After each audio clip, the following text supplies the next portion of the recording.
Yes, it's Father Knows Best, transcribed in Hollywood, starring Robert Young as Father. A half-hour visit with your neighbors, the Andersons. Brought to you by Instant Sanka, the delicious coffee that lets you sleep, and Post 40% Bran Flakes.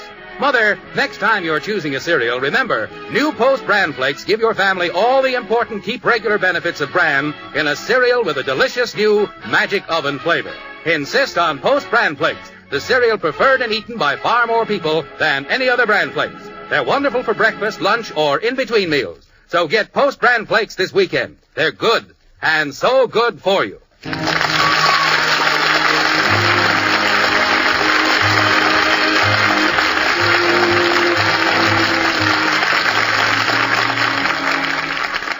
Well, the town of Springfield is lovely to behold this Christmas Eve. About noon today, the first snowflakes began to fall, and soon the air was filled with the whirling crystals. Came down heavily all afternoon. Now every lawn and park is white, every roof and chimney top. And out on Maple Street this frosty Christmas Eve, every house seems to have its windows brightly aglow. Every house, that is, except the Andersons. They're not home. You see, well, let's go back to 10 o'clock this morning. Margaret was wrapping packages on the dining room table, and Jim was helping her. Like this. Hold your finger on this, will you, dear? Mm-hmm. There we are. That knot should hold, don't you think? Honey, are you planning to send me along with the package?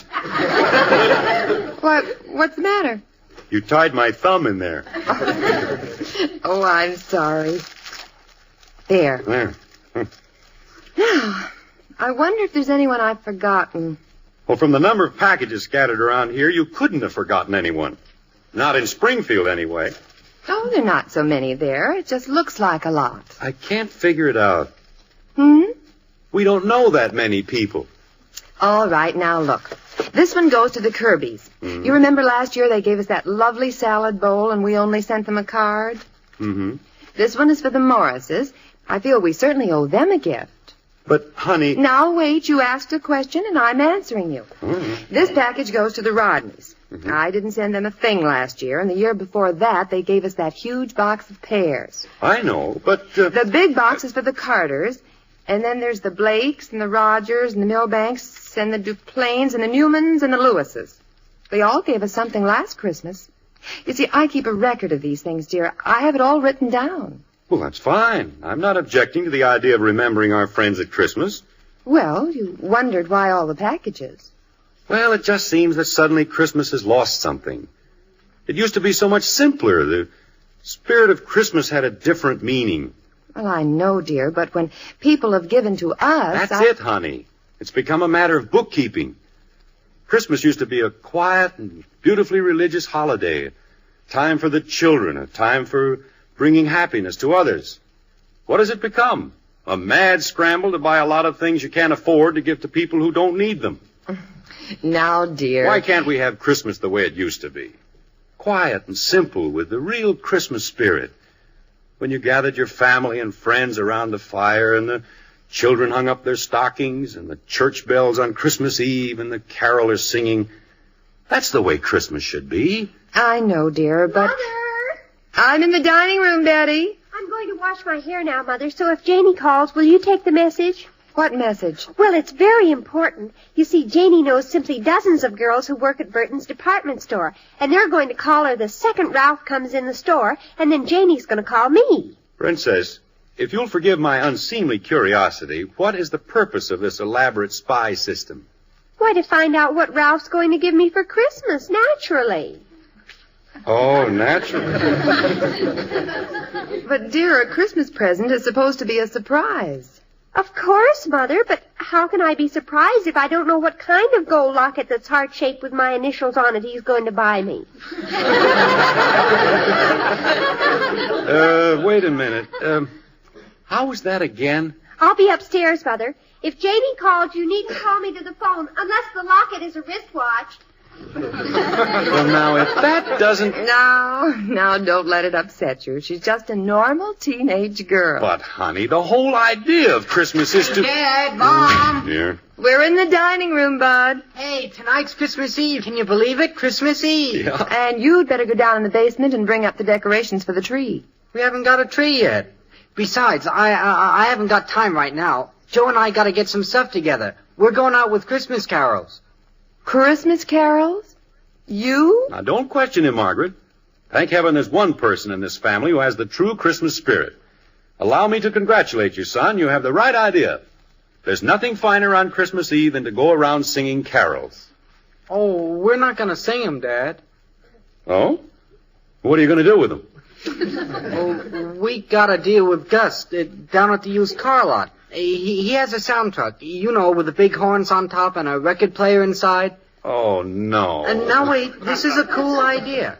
Gus is gonna drive the sound truck all over town this afternoon, and Joe and we're gonna be inside playing the Christmas Carol records.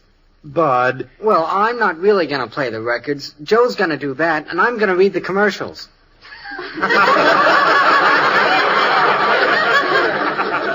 Commercials? Sure. For Gus McCarthy's used car lot. Joe plays a carol, and then I read a commercial. I got some cool ideas. How do you like this one? It starts out, "Rest ye merry gentlemen in a 1936 two-door sedan with white side door." Oh. Bud, maybe you'd better... Or, "Oh, what fun it is to ride in a 1940 Club Coupe with overdrive and new seat covers." Look, Bud. "I saw Mommy kissing Santa Claus in a 1948 convertible with radio and heater." How do you like those? Pretty good, huh, Dad? Pretty good. Bud, have you lost your mind? This is Christmas. Your father's right, Bud. That's carrying it entirely too far. But if I don't work on the truck this afternoon, I won't get to ride on it in the parade tonight. Parade? On Christmas Eve? Sure, the big Santa Claus parade. They're gonna have floats and bands and cowboys, all kinds of stuff. What, no skyrockets? Well, now I've heard everything. Peace on earth, goodwill toward men. Introduced with a brass band. Daddy, What is it, kitten? when are we going to get our tree? Oh, you'd better go down and get one, dear. They'll be all gone. I could have gotten one wholesale from Gus's used car lot. He sells Christmas trees, too. Can we have a purple tree this year, Daddy? A purple tree? They're selling them on the vacant lot next to the pool hall. Red, yellow, pink, orange, purple. You can get any color you want except green. If you're talking about the tree, I vote for a pink one. What's wrong with green? Nothing, except it just looks like a tree. What's a tree supposed to look like? Daddy, can we get one of those neon lights?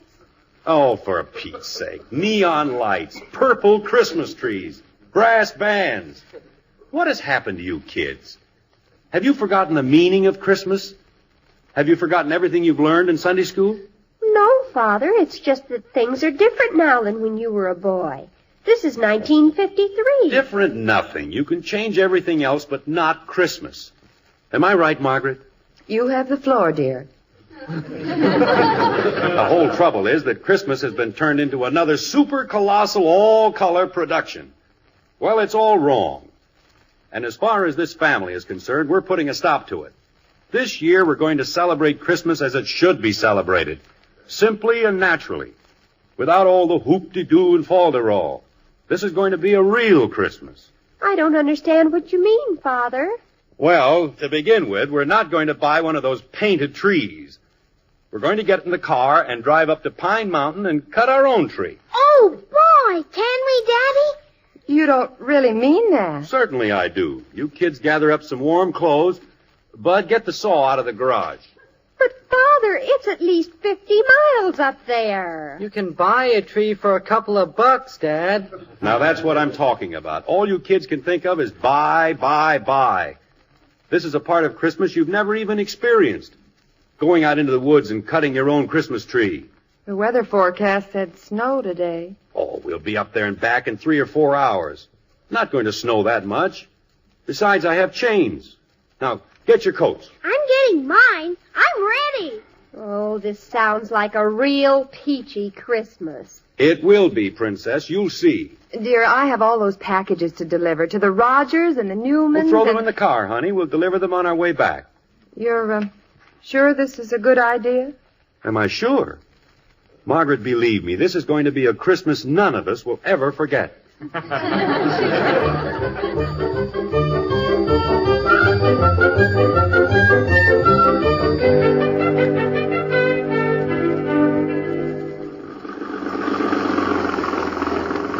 Are we almost there, Daddy?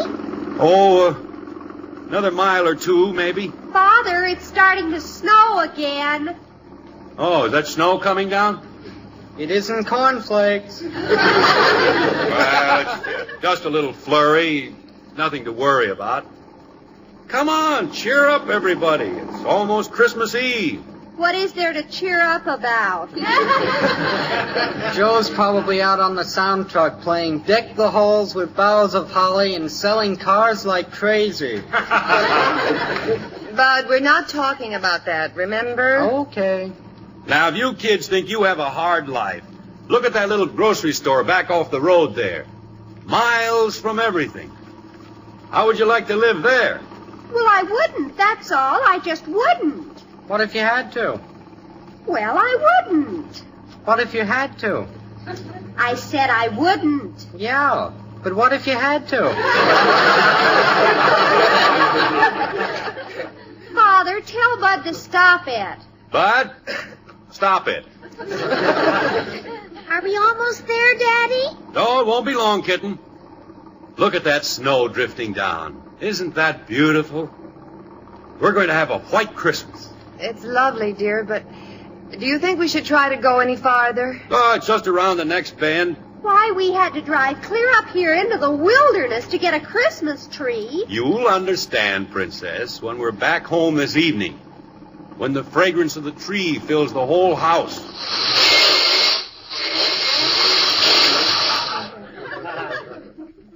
What happened, Daddy? Nothing. Snow's a little deeper here. Father, we're not moving. Are we stuck, Dad? No, we're not stuck.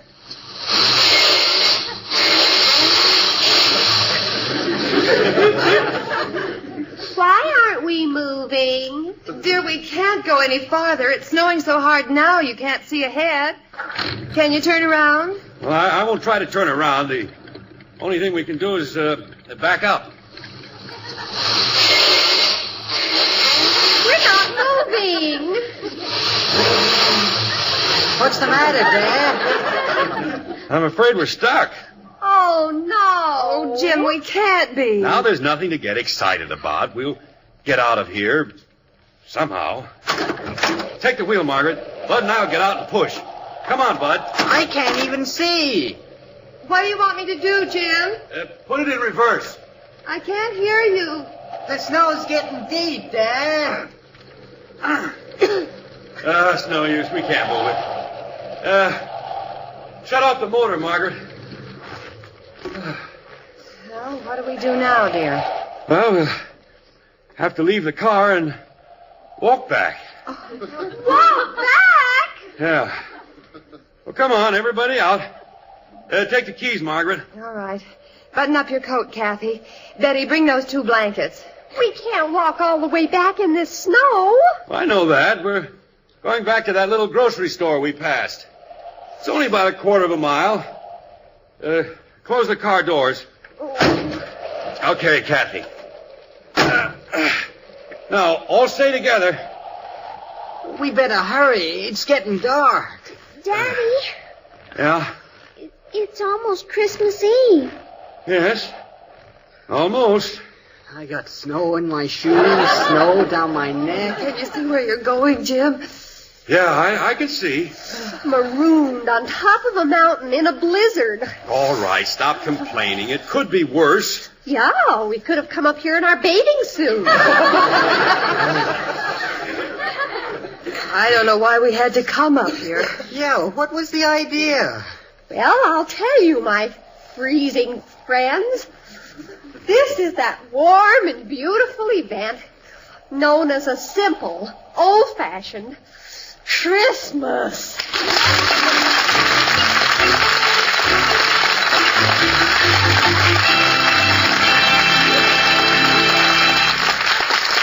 Hear Here's a pre-Christmas story. It begins in a house and concerns, if you please, a young husband and spouse.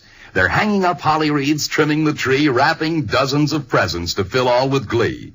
Then hark, as the hall clock strikes 10, they both stop, and worn out and tired in a chair they both drop. Says the man with a yawn, do you think, dear, we might, though it's late, risk some coffee and maybe a bite? Says his wife with a grin that is cheery and bold, you can have all the coffee you think you can hold. For I bought instant Sanka just for your sake. It's free from caffeine, will keep no one awake. So they sat and sipped Sanka and found it so good they drank even more than they usually would. Yet when later that night Santa poked in his head, both husband and wife were asleep in their bed. There's my story, my friends, and though not like the jingle, that whimsical legend of cheery Kris Kringle. It carries a message important and true. You can drink instant Sanka and sleep the night through.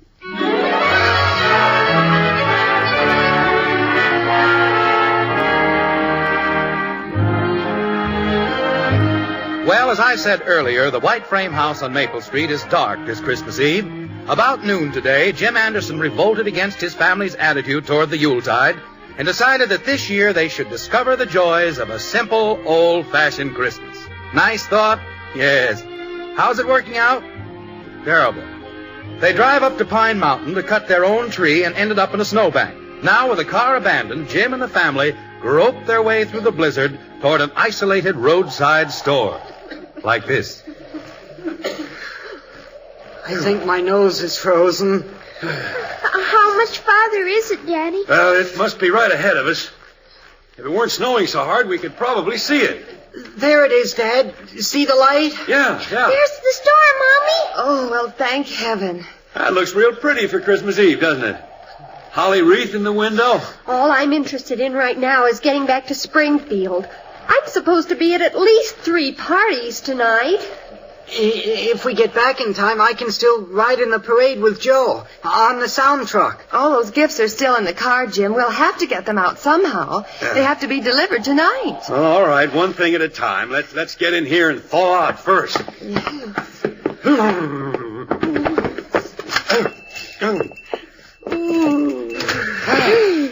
Oh, boy. Nice and warm. Daddy, look at that. They've got a fire in a barrel. That's not a barrel, kitten. That's an old-fashioned pot-bellied stove. Oh, this looks like the kind of a store my father used to talk about. Yeah? Look at the stuff hanging from the ceiling. Lanterns and snowshoes, all kinds of junk. By golly, it smells just like the old general store back in my hometown. Who runs the place? I wouldn't be surprised if it's Lum and Abner. Hello? Anybody here? Be there in just a minute. Where's the telephone? Oh, it's here someplace. You children had better take your coats off now. I was just putting the bacon on the stove. We weren't expecting anyone in tonight. How did you folks get up here? Well, our car stalled up the road. I wonder if we could use your telephone. Well, you'd be most welcome to use it if we had one. No telephone? Well, hello there. Is that your car that snowed in up the road? Yes, that's ours. We must have passed on the road without seeing each other. I just walked up there to see if you needed help. Well, that was very thoughtful of you. We were looking for a telephone. Well, I guess the nearest phone is down at the Harper's place, isn't it, Tom? Yeah, and you'd never make it down there tonight, not with the snow coming down like it is. But how are we going to get back to Springfield? I'm afraid you're not going to get back tonight, miss. Probably not tomorrow either. Oh, groan. There goes Christmas and all our plans. I wouldn't feel too bad about it, miss. It may not be so noticeable, but it's Christmas here, too, you know. And since Maggie and me, we're marooned up here in a manner of speaking, and since you folks are stranded, too, why don't we just say we're all stranded together, snowbound, as it were? Well, that's very nice of you, but... Oh, we can't just move in on you. Well, why not? You look like nice folks. Tom and me are alone here. I'll put some more plates on the table, and there's plenty of beds upstairs. Can we do it? Please, Mommy? Please? It seems like a dreadful imposition. It's nothing of the kind. I'm Tom Terrell, and this is my wife, Maggie. Oh, how do you do? Well, We're the Andersons. The little one is Kathy. Our boy Bud. Our daughter Betty. My wife Margaret. Hello. And I'm Jim. Well, we're happy you're going to be with us. Thank you. We hadn't planned much of a Christmas, just the two of us. But now that there's some kids around, by golly, it's beginning to seem like Christmas. Come on, help me light up some more lamps, Bud. Okay. I'll tell you what we always did with our youngsters on Christmas. We gave them the run of the store. So help yourselves. Candy, cookies, anything you want. Oh, you mean it? Really? Go help yourself. Oh, man. Steady now, don't get carried away. Oh, Mother, look at these adorable old-fashioned teacups. In a minute, dear. Look here, Bud. Look at this. Yeah, but look at this. Listen to 'em. My golly, it's good to hear youngsters around the place again. How many children do you have? 2, a boy and a girl. But they're both grown up now, gone away. Seems like such a short time we had them with us. Well, would you like to come out in the kitchen with me, Margaret? Yes, I'll help you put things on. Jim, if you want to hang up your things, the bedroom's right up the stairway there. Oh, good. I'll take these blankets and coats up. Well, you kids finding anything back there? Sure, all kinds of stuff. I found a school book back there, Mr. Terrell. It's the same one I use. Yeah, it belonged to my daughter. She looked a lot like you when she was your age. Did you have some kids, Mr. Terrell? Yes, we have two, Bud. Where are they, Mr. Terrell? Well, they've grown up and gone, Kathy. Aren't you lonesome without your children? Yes, we are sometimes. I think we miss them most at Christmas time. You kids don't know how much you mean to your folks at Christmas. We never thought about it. I guess we always just thought how much Christmas meant to us. We used to have our tree here by the stove, and Judy and Bill would decorate it and put the candles on. The tinsel and the stars and the little glass bells, they're all in the box back in the corner where the kids packed them away. Don't you have any Christmas? No, Kathy, not anymore. There's no one to decorate the tree. Tom, I need some wood for the stove. All right, I'll get it. What are you crying about, Shrimp? I just feel sad. Bud, Yeah, are you thinking what I'm thinking? maybe. Well, climb up on a box and get down those snowshoes. You're going back to the car.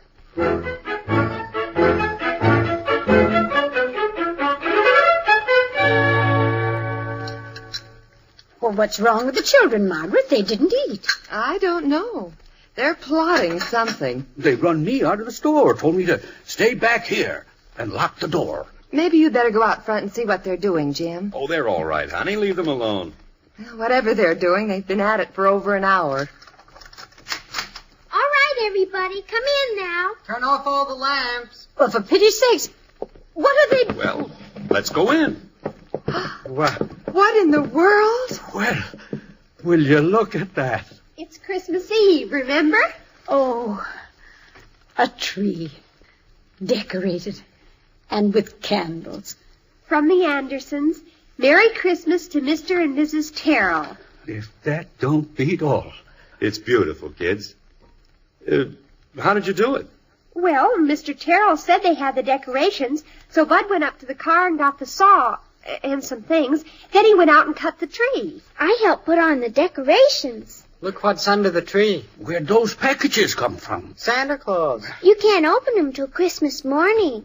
Margaret, aren't those your packages from the car? I told them they could do it, dear. They changed the tags. I guess this is a miracle, Mother. We have a family again, gathered around the Christmas tree. Just the way it used to be. Snow coming down outside, candles on the tree, a warm fire in the stove. Oh, it's lovely. So lovely. The only thing that's missing is the Christmas carol. Judy, when she was a little girl, would stand up at the top of the stairs. And the way she sang it reminded you of the angels who sang it to the shepherds on that wondrous night. Kathy? Well, where is Kathy? Oh, little town of Bethlehem, how still we see thee lie above thy deep and dreamless sleep. The silent stars go by, yet in thy dark street shineth the everlasting light. The hopes and fears of all the years are met in thee tonight. Father, Yes, Princess. thank you for our first real Christmas.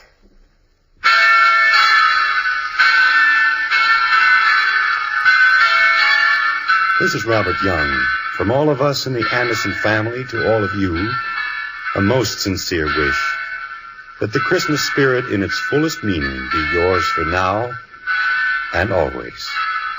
Good night.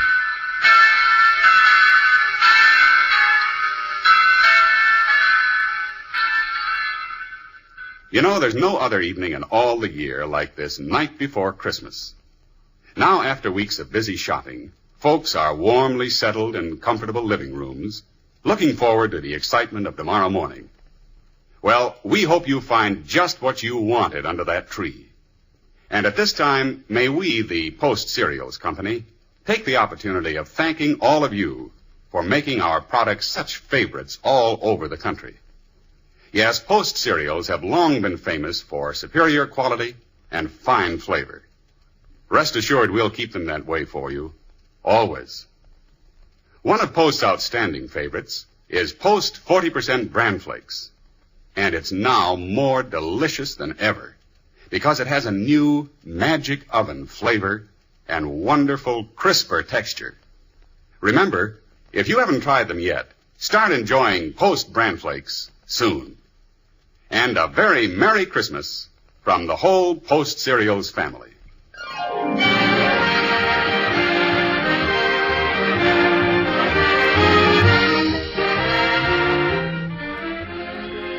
Join us again next week when we'll be back with Father Knows Best, starring Robert Young as Jim Anderson. Until then, good night and good luck from the makers of Post 40% Bran Flakes, the cereal preferred and eaten by far more people than any other Bran Flakes, and Instant Sanka, the delicious coffee that lets you sleep. In our cast were Rhoda Williams as Betty, Ted Donaldson, Jean Vanderpyle, Helen Strome, Jeanette Nolan, and Herb Butterfield.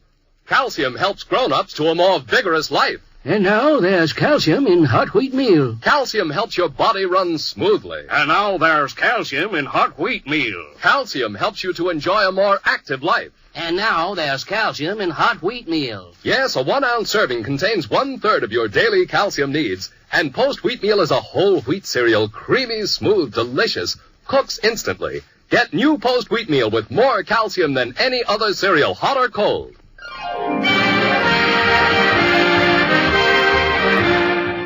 Father Knows Best, based on characters created by Ed James, was transcribed in Hollywood and written by Paul West and Roswell Rogers. This is Bill Foreman speaking.